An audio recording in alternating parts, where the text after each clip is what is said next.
প্রিয় দর্শক, সংবাদপত্রে বাংলাদেশ অনুষ্ঠান থেকে আমি রেজানুর রহমান আপনাদেরকে স্বাগত জানাচ্ছি। বিভিন্ন জাতীয় দৈনিকে প্রকাশিত খবরের বিশ্লেষণ নিয়ে আমাদের আজকের এই অনুষ্ঠানে অতিথি হিসেবে উপস্থিত আছেন সিনিয়র সাংবাদিক হাসান মামুন।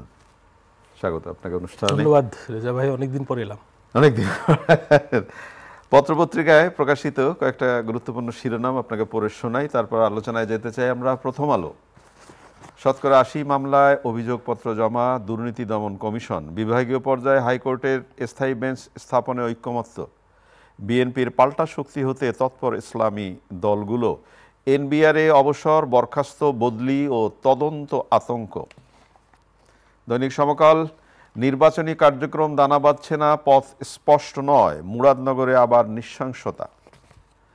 দৈনিক যুগান্তর, সঞ্চয়পত্র থেকে মুখ ফিরিয়ে নিচ্ছেন বিনিয়োগকারীরা, গাজায় হিরোশিমার চেয়ে ৬ গুণ শক্তিশালী বোমা ফেলেছে ইসরায়েল। কালের কণ্ঠের শিরোনাম, এবার নির্বাচনের সেনাবাহিনী ভরসা, চালের দামে দিশেহারা ভোক্তা। বাংলাদেশ প্রতিদিন, ফেব্রুয়ারি ঘিরেই বিএনপির প্রস্তুতি, হাসপাতালে যখন ভয়ঙ্কর টর্চার সেল, গুমের সেই ভয়ঙ্কর অধ্যায়, কবরের মতো বন্দিশালা। মানব জমিনের শিরোনাম, এই মৃত্যুর দায় কার? ১০ মাসে গণপিটুনিতে নিহত ১৭৭, মব সন্ত্রাস চলছেই, নিষ্ক্রিয় প্রশাসন। খবরের কাগজ, পিআর পদ্ধতি কতটা উপযোগী বাংলাদেশে? থানায় হামলা চালিয়ে ২ আসামি ছিনতাই, পুলিশ সহ আহত ২০। আমাদের সময়, রিজার্ভে চোরের হদিশ নেই, নেপথ্যে নানা কৌশল। রিজার্ভ চোরের হদিশ নেই, নেপথ্যে নানা কৌশল। পিআর পদ্ধতিতে সরকার স্থিতিশীল হবে না। আমার দেশ, আওয়ামী আমলে নিয়োগ পাওয়া মানহীন শিক্ষকদের কি হবে? কালবেলা শিরোনাম, পিআর পদ্ধতির পক্ষে বিপক্ষে কারা? কিছুটা নমনীয় হয়ে সরকারি চাকরি অধ্যাদেশের সংশোধন প্রস্তাব অনুমোদন। পররাষ্ট্র উপদেষ্টা বললেন, দ্রুত নির্বাচন আয়োজনে একমত বাংলাদেশ যুক্তরাষ্ট্র। রূপালী বাংলাদেশ, অযত্নে মলিন হাতির ঝিল, খেলাপি ঋণের ফাঁদে অর্থনীতি। দৈনিক করতোয়া, সরকার কঠোর অবস্থানে, আতঙ্কে কর্মকর্তারা। দৈনিক জনকণ্ঠ, সেনা সদস্যদের কেউ গুমে জড়িত থাকলে ব্যবস্থা, সরকারি কর্মচারীদের তদন্ত ছাড়া শাস্তি নয়। মামুন, শিরোনাম শুনলেন। জি, মুরাদনগর নিয়ে অনেক কথাবার্তা হলো, আবার সেই মুরাদনগর। যদি আমি মানব জমিনের শিরোনামটাই আপনাকে একটু পড়ে শোনাই, যে মানব জমিনে যে একটা তথ্য দেওয়া হয়েছে, ১০ মাসে বোধহয় ১৭৭ একেবারে ১০ মাসে গণপিটুনিতে নিহত ১৭৭, মব সন্ত্রাস চলছেই, নিষ্ক্রিয় প্রশাসন। কি বলবেন? জি রেজা ভাই, এটা খুবই দুর্ভাগ্যজনক যে গণ অভ্যুত্থানের পর মব সংস্কৃতি, এটাকে অবশ্য এখন মব সন্ত্রাস বলাই ভালো, মব ভায়োলেন্স, এটা চলছেই এবং এর বিরুদ্ধে যেন সরকারের কোনো অবস্থান নেই, এটা পরিষ্কারভাবে বলা উচিত।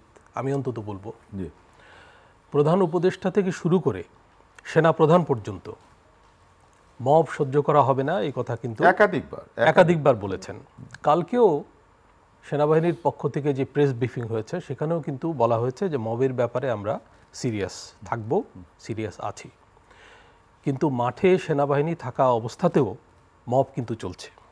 যদিও ব্যাখ্যা দেওয়া হচ্ছে যে আমরা পটিয়ার ঘটনা নিয়ন্ত্রণে এনেছি, আমরা ওখানে গেছি। না, যদি মুরাদনগরের কথাটাই যদি আবার আপনাকে বলি, যে এই যে গতকাল যে ঘটনাটা ঘটলো, মোবাইল চুরির ঘটনা, আপনি আমাকে মোবাইল চুরির সন্দেহে পিটিয়ে মারতে পারেন? শুধু সন্দেহে, জি। এই পরিবারটার বিরুদ্ধে অবশ্য এলাকাবাসীর একটা অভিযোগ ছিল মাদকের। তো মাদক তো সারা দেশেই মাদক একটা বিরাট সমস্যা। না, এটা একটা অভিযোগ হতে পারে, এই অভিযোগের তো শাস্তি হতে পারে, কিন্তু সেটা কি একদম একেবারে মেরে ফেলা? জি, আমাদের মনে থাকার কথা যে মাদক বিরোধী অভিযানে কিন্তু এই যে ক্রসফায়ার শুরু হয়েছিল, রেবের ক্রসফায়ার। এখন ক্রসফায়ার হয়তো নেই বা ক্রসফায়ারের ঘটনা নেই, সরকার বলা হচ্ছে, মানে সরকারের তরফ থেকে বলা হচ্ছে যে রাষ্ট্রীয় বাহিনী কোনো মব করছে না বা কোনো আইন অমান্য করছে না, সেটা ঠিক আছে। গুমের অভিযোগ এই সরকারের আমলে নেই বললেই চলে, কিন্তু এটা তৃণমূল পর্যায়ে চলে গেছে, জনসাধারণের হাতে চলে গেছে এবং আইনের কোনো কর্তৃত্ব আছে বলে মনে হচ্ছে না। আমি যেটা বলছিলাম যে সেনাবাহিনী কিন্তু মাঠে আছে। পুলিশের বিরুদ্ধে অভিযোগ যে পুলিশ মনোবলহীন, এবং তার মনোবলহীনতার অনেক কারণ আছে আমরা জানি। পুলিশ নিষ্ক্রিয় হয়ে গিয়েছিল, পুলিশের কাছে প্রত্যাশাও কম, কিন্তু আমি বলবো সেনাবাহিনীর কাছে তো প্রত্যাশা আছে। সেনাবাহিনী মাঠে আছে, এবং আমি এই অনুষ্ঠানে একাধিকবার বলেছি, আমি লিখেছি, এবং আবারও বলতে চাই যে এই মব দমনের দায়িত্ব কিন্তু সেনাবাহিনীকে নিতে হবে, পুলিশ দিয়ে হবে না, এটা পরিষ্কারভাবে বলা উচিত। মাঝে সেনাপ্রধান ওই যে অফিসার্স অ্যাড্রেস হলো না, সেখানে উনি কিন্তু জোরালোভাবে বলেছিলেন যে মব সহ্য করা হবে না। তো আমরা সেনাবাহিনীর সক্রিয় ভূমিকা এখানে দেখতে চাই। আমি মনে করি যে 2-3টা ঘটনায় সেনাবাহিনী যদি কঠোর ব্যবস্থা নেয়, দৃষ্টান্তমূলক, যেমন গোপালগঞ্জে নিয়েছে, আমি বিস্তারিত বলতে চাই না, সবাই জানে, অনেক ক্ষেত্রে নিয়েছে, দেখা যাচ্ছে ছোটোখাটো ঘটনায়ও সেনাবাহিনী কিন্তু রাস্তায় ফেলে প্রহার করছে এইসব। যদিও এগুলো প্রশংসনীয় কাজ না, এগুলোকে আবার পোট্রে করা হবে যে মানবাধিকার লঙ্ঘন ইত্যাদি, কিন্তু সেনাবাহিনী তো আইন অনুযায়ী ব্যবস্থা নিতে পারে। যেমন মাঝে ওই যে একজনকে কিন্তু গ্রেপ্তার করেছিল সেনাবাহিনীর, যে মুরাদনগরের ঘটনাতেই বোধহয় মূল আসামিকে পুলিশের সোপর্দ করেছে, তারা আবার জামিন পেয়ে গেছে। কালকে প্রেস ব্রিফিংয়ে বলা হয়েছে যে জামিন তো আমাদের বিষয় না, জামিন তো আদালতের বিষয়। যাই হোক, আমি মনে করি যে এই ধরনের ঘটনায় জামিন দেওয়ার ক্ষেত্রেও বিচারিক আদালতকে কিন্তু একটু সংযত থাকা উচিত, এবং কিছুদিনের জন্য অন্তত জেলে রেখে, মানে ব্যাপারটা হলো অপরাধ করলো, গ্রেফতার হলো, আবার জামিনে বেরিয়ে এলো, এসেই তো বললো দেখ আমারে তো কেউ রাখে নাই। জি, কালকে কিন্তু থানা থেকে আসামি ছাড়িয়ে নেওয়ার একটা ঘটনা আছে, সম্ভবত পাটগ্রামে, লালমনিরহাটে। থানা ঘেরাও করে, থানা আক্রমণ করে ওসিকে আহত করা, পুলিশকে আহত করা, এই ঘটনাগুলো ঘটছে। এবং আপনি কিন্তু বলতে পারবেন না যে সুনির্দিষ্টভাবে একটা দল এটা করছে। কালকের পাটগ্রামের ঘটনায় কিন্তু বিএনপির লোকজন জড়িত বলে খবরে শোনা যাচ্ছে। জি, এবং ইন্টারেস্টিং হচ্ছে যে রাজনৈতিক দলগুলো কিন্তু মব নিয়ে কিছু বলছে না। এই যে সংস্কার কমিশনের প্রস্তাব নিয়ে আলোচনা হচ্ছে, সেখানে সংস্কারের নানান বিষয় এসছে এবং ভালো অগ্রগতি আছে কোনো কোনো ঘটনায়, কিন্তু এদেরকে মব নিয়ে কিছু বলতে দেখা যায় না। এটা খুবই মানে আশ্চর্যজনক। মবের অভিযোগ কিছু বলতে যায় না, এবং এর আগে মাননীয় প্রধান উপদেষ্টার প্রেস সচিব যে মবের, উনি আবার এটাকে জাস্টিফাই, এক ধরনের যে সংজ্ঞাটা দিলেন, সেটাও তো একটু উনি একটু জাস্টিফাই করার চেষ্টা করেছেন। উনি বলেছেন যে এটা মব না, এটা হচ্ছে প্রেসার গ্রুপ। তো প্রেসার গ্রুপ কি আমরা তো জানি, প্রেসার গ্রুপ তো ইতিবাচক কাজে নিয়োজিত হয়, তাই না? যেমন এই যে সংস্কারের যে কথাবার্তাগুলো, এগুলো কিন্তু নাগরিক সমাজ বলছিল দীর্ঘদিন ধরে। যেমন কালকে যে অগ্রগতিটা এসছে, যে রাষ্ট্রপতি সাধারণ ক্ষমা ঘোষণার ক্ষমতা করতে পারবেন, বা 70 অধ্যাদেশ সংশোধন, বা উচ্চকক্ষ হাইকোর্টকে বিভাগীয় পর্যায়ে নিয়ে যাওয়া, এগুলো তো নাগরিক সমাজ বলতো। এগুলো হচ্ছে প্রেসার গ্রুপের কাজ, যে প্রেসার করে ভালো কাজে, মানে মাদক ব্যবসার অভিযোগে বা মোবাইল চুরির অভিযোগে 3 জনকে পিটিয়ে মারা, আরেকজনের অবস্থা সংকটাপন্ন, একই পরিবারের, এবং ওর মধ্যে নারী আছে, ইয়াং মানুষ আছে, যে বাচ্চা আছে। তো এই ঘটনা কিভাবে এটা প্রেসার গ্রুপের কাজ হয়, এটা তো এটাই প্রশ্ন, যে এটা কি বোধগম্য না। অবশ্যই রাজনীতি নিয়ে অনেক কথাবার্তা হয় প্রত্যেক দিন, কিন্তু আজকে আরেকটু অন্য আলোচনা করতে চাই, যেটা হলো যে একদম সাধারণ মানুষের একেবারে কাছের জায়গা, সঞ্চয়পত্র। যেমন মধ্যবিত্তটা আপনি তো নিশ্চয়ই খেয়াল করবেন যে উচ্চবিত্ত, নিম্নবিত্ত, মধ্যবিত্ত আস্তে আস্তে নাই, একদম শেষ হয়ে যাচ্ছে চ্যাপটা। তো সেই জায়গা থেকে তারাই কিন্তু সঞ্চয়পত্রটা রাখে, সঞ্চয়পত্র থেকে মুখ সরিয়ে নিচ্ছে বিনিয়োগকারীরা। জি, আইএমএফ এর বোধহয় সঞ্চয়পত্র থেকে আমরা গত অর্থ বছর ধরেই দেখছি যে সঞ্চয়পত্রে থেকে যে ঋণ, আসলে সঞ্চয়পত্র তো সরকারি ঋণ, জনগণের কাছ থেকে সরকারি ঋণ, সরকার একটা উচ্চ সুদে ঋণ দেয়, সুদটা কমিয়ে দিয়েছে। এখানে আইএমএফ এর শর্তের কথা বলা হচ্ছে, এবং এখানে স্ববিরোধিতার কথাও বলা হচ্ছে, কারণ ব্যাংকে সুদের হার বাড়ছে, সরকার কিন্তু উচ্চ সুদে ব্যাংক থেকে ঋণ নিচ্ছে, কিন্তু জনসাধারণ যেখানে সঞ্চয় করে সঞ্চয়পত্র, এবং মধ্যবিত্ত, নিম্ন মধ্যবিত্ত সাধারণ মানুষ, অবসর ভোগকারী, অবসরজীবী যারা অনেকের পরিবার চলে, কিন্তু সঞ্চয়পত্র পরিবার চলে, এবং ওষুধের খরচ, হাত খরচ, এগুলো চলে। তো এই জনগোষ্ঠী কিন্তু মূল্যস্ফীতিরও শিকার। মূল্যস্ফীতি এখনও 9% ওপরে, এবং এটা কিছুটা কমে এসছে, কিন্তু প্রত্যাশা অনুযায়ী কমেনি। সরকারের মানে ঘোষণা আছে যে এটাকে মানে 7.5 বা 8% নিয়ে আসা। সেটা খুবই কঠিন, কারণ সরকার একটা সংকোচনমূলক মুদ্রানীতি অনুসরণ করছে। এর অর্থই হচ্ছে যে সুদের হার বাড়বে এবং সুদের হার ব্যাংকে বাড়ার কারণে কিন্তু খেলাপি ঋণের পরিমাণও বাড়ছে এবং ব্যবসার খরচ বাড়ছে। তো এই অবস্থায় আবার সঞ্চয়পত্রের সুদ কমিয়ে দিলে সঞ্চয়পত্রের বিক্রি কমে যাবে এবং সরকারকে ঋণের উপর, ব্যাংক ঋণের উপর নির্ভর করতে হবে, কারণ বিদেশি ঋণ কিন্তু সরকার সেভাবে পাচ্ছে না। অর্থ বছরের শেষে কিছু বিদেশি ঋণ এসছে উল্লেখযোগ্য পরিমাণ একযোগে, সেগুলো IMF-এর ঋণ দেওয়ার কারণে কিন্তু এসছে। আরেকটা কথা এখানে ইন্টারেস্টিং বলা উচিত, সেটা হলো অর্থ উপদেষ্টা বলেছেন যে নির্বাচনের সময় নিয়ে একটা সমঝোতা হওয়াতে, আমরা জানি যে ফেব্রুয়ারির মধ্যে নির্বাচন হওয়ার একটা সম্ভাবনা আছে লন্ডন বৈঠক অনুসারে। তো এই কারণে বিদেশি সহায়তা সংস্থাগুলো, উন্নয়ন সহযোগীরা টাকা ছাড় করছে। তো নির্বাচনের গুরুত্ব অনেকে বুঝতে পারে না, কিন্তু অর্থ উপদেষ্টার কথায় বোঝা যায় যে নির্বাচনের একটা গুরুত্ব আছে। আপনি নির্বাচনের গুরুত্বের কথা বললেন, এখন একটু আলোচনা করতে চাই নির্বাচন নিয়ে। সমকাল শিরোনাম করেছে, নির্বাচনী কার্যক্রম দানা বাঁধছে না, পথ স্পষ্ট নয়। খবরের কাগজের শিরোনাম, পিআর পদ্ধতি কতটা উপযোগী বাংলাদেশে, প্রশ্ন করেছে। জুলাই সনদ বাস্তবায়ন ছাড়া নির্বাচনে অংশ নেবে না এনসিপি, দৃষ্টা একেবারে দৃঢ়ভাবে বলেছে। তাহলে হবেটা কি? নির্বাচন কি আদৌ ওই এপ্রিল বা ফেব্রুয়ারির মধ্যে হবে মনে হয় আপনার? হ্যাঁ, এখন তো নির্বাচন হয় এপ্রিলে হবে, না হয় ফেব্রুয়ারিতে হবে। প্রধান উপদেষ্টা ঘোষণা করেছেন যে সংস্কার এবং বিচারে যদি পর্যাপ্ত অগ্রগতি হয়, পর্যাপ্ত অগ্রগতি, এটাও ব্যাখ্যা সাপেক্ষ যে এর মানেটা কি, কতটা অগ্রগতি পর্যাপ্ত, মানে কতটা অগ্রগতি হলে আপনি পর্যাপ্ত মনে করবো। জি, তো পর্যাপ্ত অগ্রগতি হয় তাহলে ফেব্রুয়ারি শুরুতে, অর্থাৎ রোজার আগে হবে। তো এই দাবিটা জোরালো ছিল যে এরপরে তো বর্ষা, বৃষ্টি বাদল এবং রমজানের মধ্যে নির্বাচনী প্রচারণা কঠিন। আরেকটা হচ্ছে যে নির্বাচনটা, আমি যেটা বলছিলাম যে যত দ্রুত হয় তত ভালো, এই জনমত কিন্তু প্রবল হচ্ছে। সরকারের মধ্যেও একটা অংশ নাকি দ্রুত নির্বাচন চায়, আবার আরেকটা অংশ নির্বাচনটা পেছাতে চায় অনির্দিষ্টকাল, এইসব কথাবার্তা আছে।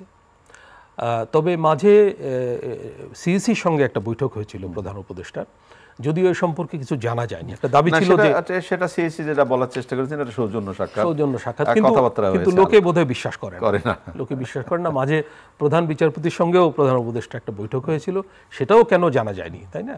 তো এগুলো একটু স্বচ্ছতার অভাব থাকার তো প্রয়োজন নাই।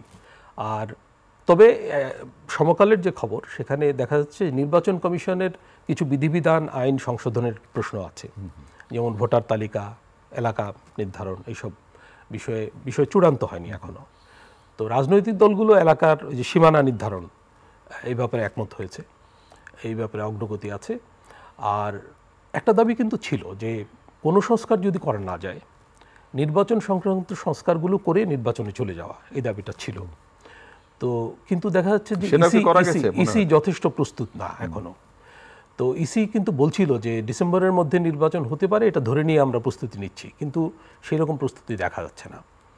কিছু আইন বিধিবিধান পরিবর্তন করতে হবে, সংশোধন করতে হবে, পুলিশকে প্রস্তুত করতে হবে। কিন্তু এখানে পিআর পদ্ধতি তো একটা বোধহয় আলোচনা, পিআর পদ্ধতি তো এটা পক্ষে বিপক্ষে তো বলার চেষ্টা করছেন যে এই সময় আমাদের দেশকে পিআর পদ্ধতির জন্য প্রস্তুত কি না। জি, এটা পিআর পদ্ধতি নিয়ে কিন্তু গত নির্বাচনের আগে আমার মনে আছে 2018 থেকে আলোচনা চলছে সুধী মহলে। আমি যেটা শুরুতে বলছিলাম, নাগরিক সমাজে, রাজনৈতিক দলগুলো এটার মধ্যে ছিল না। এখন সেই একাডেমিক আলোচনাটা রাজনৈতিক পর্যায়ে এসছে। আমার মনে আছে ডক্টর নজরুল ইসলাম, অর্থনীতিবিদ, আমাদের শিক্ষক, উনি প্রথম এটা নিয়ে লেখালেখি শুরু করেন এবং উনি এটা চালিয়ে যাচ্ছেন এখনও। যাই হোক, উনি মনে করেন পিআর পদ্ধতি হওয়া উচিত এবং রাজনৈতিক দলগুলোর একটা অংশ কিন্তু পিআরের পক্ষে, জামাত ইসলামী, এনসিপি, তারা নিম্ন কক্ষেও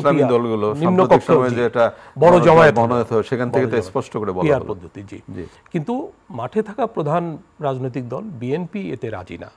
বিএনপি রাজি উচ্চকক্ষে পিআর হতে পারে সেখানে, এবং এটা নিয়েও বিতর্ক আছে যে উচ্চকক্ষের এই সংবিধান সংশোধনে কতখানি পার্টিসিপেশন থাকবে, এটা নিয়ে বিতর্ক আছে। আমার মনে হয় না এই ব্যাপারে খুব অগ্রগতি হবে এবং সহসাই আমরা পিআর পদ্ধতির বাস্তবায়ন। আপনি বিএনপির কথা বললেন, বিএনপি এখানে রাজি না। বিএনপি একটি বড় রাজনৈতিক দল এবং এটা অবশ্যই তার একটা আলাদা দায়িত্ব রয়েছে, কিন্তু সাম্প্রতিক সময়ে বিএনপিকে কেন্দ্র করে দেশের বিভিন্ন জায়গায় তাদের নেতা কর্মীদের নানা ধরনের ঘটনা আমরা প্রত্যক্ষ করছি, সেটা কতটা কাঙ্ক্ষিত? না, এটা তো উৎসাহব্যঞ্জক না। মানে বিএনপির উচ্চ পর্যায় থেকে চেষ্টা হচ্ছে বিএনপিকে নিয়ন্ত্রণে রাখার। তৃণমূল পর্যায়ে যেসব ঘটনা ঘটছে চাঁদাবাজি থেকে শুরু করে অন্তর্কলহে হতাহতের ঘটনা প্রায় প্রতিদিনই কিন্তু খবর আছে বিএনপির। তো এটা নিয়ে বাজারে কথা আছে যে ক্ষমতায় আসার আগেই তাদের এই অবস্থা, ক্ষমতায় আসলে না জানি কি হবে। তো এই ব্যাপারে তো বিএনপির নেতৃত্বকে অবশ্যই মানে গুরুত্ব দিতে হবে। বিশেষ করে বিএনপির ভারপ্রাপ্ত চেয়ারপারসন তারেক রহমান সাহেব, উনি তো একটা দায়িত্বপূর্ণ ভূমিকা রেখে তার অবস্থানকে একটা জায়গায় নিয়ে কিন্তু প্রায় প্রতিদিনই সতর্ক করছেন, কিন্তু তার দলের ভাবমূর্তি ভালো হচ্ছে না, তার ভাবমূর্তি ভালো হচ্ছে। উনি দেশে ফিরবেন এরকম খবর আছে সম্ভবত গত পরশু তার কণ্ঠেই শোনা গেল যে আমি খুব শীঘ্রই আপনাদের মাঝে ফিরছি। জি, উনি কোথায় থাকবেন এগুলো ঠিক করা হয়েছে, ওনার নিরাপত্তার ব্যবস্থা হয়েছে ইত্যাদি। যাই হোক, উনি ফিরে আসবেন এটা তো প্রত্যাশিত, এবং ফিরে এলে একটা ব্যাপক জনসমাগম হবে, এগুলো আমরা জানি। কারণ দীর্ঘদিন পর উনি ফিরছেন, তার প্রত্যাবর্তন গুরুত্বপূর্ণ রাজনীতিতেও, কিন্তু তার দলটাকে আগে নিয়ন্ত্রণ করতে হবে। এবং মনে করা হচ্ছে যে নির্বাচন হলে বিএনপি ক্ষমতায় আসার সম্ভাবনা সবচেয়ে বেশি। তো সেটা যদি হয় তাহলে তো আগে থেকে মানে ক্ষমতাসীন দলের যে একটা চেহারা, ভিন্ন চেহারা, সেটা প্রদর্শনের দায়িত্ব বিএনপি নেতৃত্বে আছে। এদিকে বিএনপিকে অবশ্যই নজর দিতে হবে। অনেক ধন্যবাদ আপনাকে। এখন একটু অন্যরকম আলোচনা করতে চাই। আপনি নিশ্চয়ই খেয়াল করবেন যে হাতির ঝিল, ঢাকা শহরে হাতির ঝিলের আদলটা যখন আমরা একটু ভাবি, ধরেন হাতির ঝিল যারা তৈরি যদি না হতো, ঢাকা শহরের যে যানজট আরও কত ভয়াবহ হতো, ঠিক আমরা মানে এটা কল্পনাও করা যায় না। কিন্তু একটি পত্রিকা রূপালী বাংলাদেশ, আমি মনে করি যে এই পত্রিকাটি আলোচনা হওয়া দরকার এই বিষয়টি, অযত্নে মলিন হাতির ঝিল। এবং এখানে বলা হচ্ছে ভাঙাচোরা ওয়াকওয়ে, ময়লা আবর্জনার স্তূপ, পানির উৎকট গন্ধ, হাঁটতে হয় নাক ধরে, ছিনতাই, ইভটিজিং, খুন এখানে নিয়মিত ঘটনা। কেন ভাই? এটা তো ঘর শহরের ভিতরে। হাতির ঝিলটা একটা তো মানে ফুসফুসের মতো রাজধানীর মধ্যে, তাই না? এবং এর যে মানে জলাধার সেটাও কিন্তু দূষিত মানে আমি একদিন ওই নদীতে যে ট্রলার যায় আর কি, যেটা যায় আর কি, সেখানে আমি একটু জাস্ট বোঝার জন্য আমি পারাপার করার জন্য উঠেছিলাম। সত্যিকার নাক ধরে চেপে যেতে হয়, দুর্গন্ধে ওদিক দিয়ে হেঁটেও যেতে হয় অনেককে। তো সেটাও মানে খুবই কষ্টকর আর কি অভিজ্ঞতা। আরেকটা হচ্ছে যে হাতির ঝিলে কিন্তু এই যে আইন শৃঙ্খলা পরিস্থিতি, মানে এটা চালু হওয়ার পর থেকেই খারাপ, এটা এখনও খারাপ, এবং নিয়মিত খবর আছে ইভটিজিং থেকে নিয়ে খুনের অভিযোগ, অনেকগুলো খুন। এখানে কিন্তু সাংবাদিকও খুন হয়ে পড়েছিলেন, তাই না? তো এটা খুবই দুঃখজনক। আপনি বলেছেন যে যানজটের ক্ষেত্রে হাতির ঝিলের একটা ভূমিকা আছে, সেটা ঠিক আছে, কিন্তু হাতির ঝিলের রক্ষণাবেক্ষণ হচ্ছে না। তো মাঝে আমরা বোধহয় দেখেছিলাম যে রাজুক চেয়ারম্যান গিয়েছিলেন হাতির ঝিলে। আমরা জানি যে এটা আইন শৃঙ্খলার দায়িত্বটা প্রথমে সেনাবাহিনীর ছিল, সেনাবাহিনীর একটা বোধহয় একটা ক্যাম্প ছিল ওখানে। তো রিসেন্টলি এটা সম্ভবত আনসারের হাতে দেওয়া হয়েছে। তো এরপরে অবস্থার হয়তো আরও অবনতি হয়েছে, আমি জানি না। তো আমাদের মুশকিলটা হলো যে আমাদের নির্মাণ যদি ভালো হয়ও আমাদের রক্ষণাবেক্ষণ ভালো হয় না, এবং মেরামতটা আরও খারাপ হয়। এটা সব প্রকল্পের ক্ষেত্রে দেখভালের অভাব। দেখভালের অভাব, তো এটা খুবই দুঃখজনক। হাতির ঝিলটা তো আমাদের একটা রাজধানীর একটা গৌরবের অংশ, এবং নতুন করে এটা হয়েছিল। আমাদের পার্কগুলোর অবস্থা ভালো না, মানে যেসব পার্কে ক্ষমতাবানরা হাঁটতে যান সেখানে পরিস্থিতি ভালো থাকে, যেমন রমনা পার্কের অবস্থাটা ভালো হয়েছে যেহেতু সেখানে আমলারা যান, কিন্তু যেসব এলাকায় ক্ষমতাবান লোকজন যায় না সেগুলোর অবস্থা কিন্তু খারাপ। মামুন, যেহেতু প্রসঙ্গ উঠলো, আপনার সাথে কথাই বলতে চাই। আপনি বললেন আমাদের পার্কগুলোর অবস্থা ভালো না, স্কুলের বাইরে স্কুলে সেইভাবে ছেলেমেয়েদের খেলাধুলার জন্য মাঠ পর্যাপ্ত নেই, এবং এই শহরে বিশেষ করে ঢাকা শহরে সাংস্কৃতিক ঐতিহ্যের একটা বিষয় আপনি জানেন, আমিও জানি। সেই শিল্পকলা একাডেমি, মহিলা সমিতি, সব কিছু মিলিয়ে সংস্কৃতি কর্মীদের উচ্ছ্বাসমুখর পদচারণা, সেটাও আমরা খুব একটা লক্ষ্য করছি না। তাহলে এই যে মানুষকে ঘরের মধ্যে বন্দি রেখে এই যে মোবাইলে আমরা সেলফোনে বন্দি রাখছি, এটা কি একটি সুপরিকল্পিত ষড়যন্ত্র? এটা আসলে এক ধরনের মানে আমাদের সমাজ অর্থনীতির পরিবর্তনটা এইভাবে হয়েছে আর কি। আমরা অর্থবিত্তের ওপর সাংঘাতিকভাবে জোর দিয়েছি। যেমন ধরেন রেমিটেন্স। আমি কিছুদিন আগে কুমিল্লায় ছিলাম একটা রেমিটেন্স বেল্টে, তো সেখানে দেখলাম যে লোকজনের অর্থবিত্ত বেড়েছে, জিনিসপত্রের দাম ঢাকার মতো, কিন্তু সেখানে অন্য কিছু নাই, মানে মানুষের সাংস্কৃতিক জীবন বলে কিছু নাই। এখন ঢাকা শহরেও তো আপনি তো নাট্যকর্মী এবং সংস্কৃতি কর্মী, তো বেলি রোড এলাকার একটা ভিন্ন চেহারা নাই, ছিল। সেখানে এখন অন্য তো সেখানে পরিবেশ। শপিং মল হয়ে গেছে, একাধিক শপিং মল এবং দোকানপাট, খাবার ইত্যাদি। সেখানে সাংস্কৃতিক কর্মকাণ্ডের কোনো বইয়ের দোকান পর্যন্ত উঠে গেছে।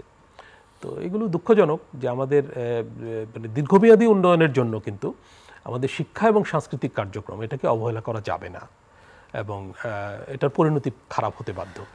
অনেক ধন্যবাদ আপনাকে। প্রিয় দর্শক, আমাদের প্রিয় অতিথি শেষে যে কথাগুলো বললেন, সাংস্কৃতিক কর্মকাণ্ড, সাংস্কৃতিক ঐতিহ্য, এই বিষয়গুলো তো আসলে প্রাণের খোরাক, মনের আনন্দ। আপনার মনের আনন্দ যদি না থাকে, আপনি তাহলে নিজেকে বিকশিত করবেন কিভাবে? ভাববেন একটু। ভালো থাকবেন। আগামীকাল নিশ্চয়ই এই সময় আবার কথা হবে। খোদা হাফেজ।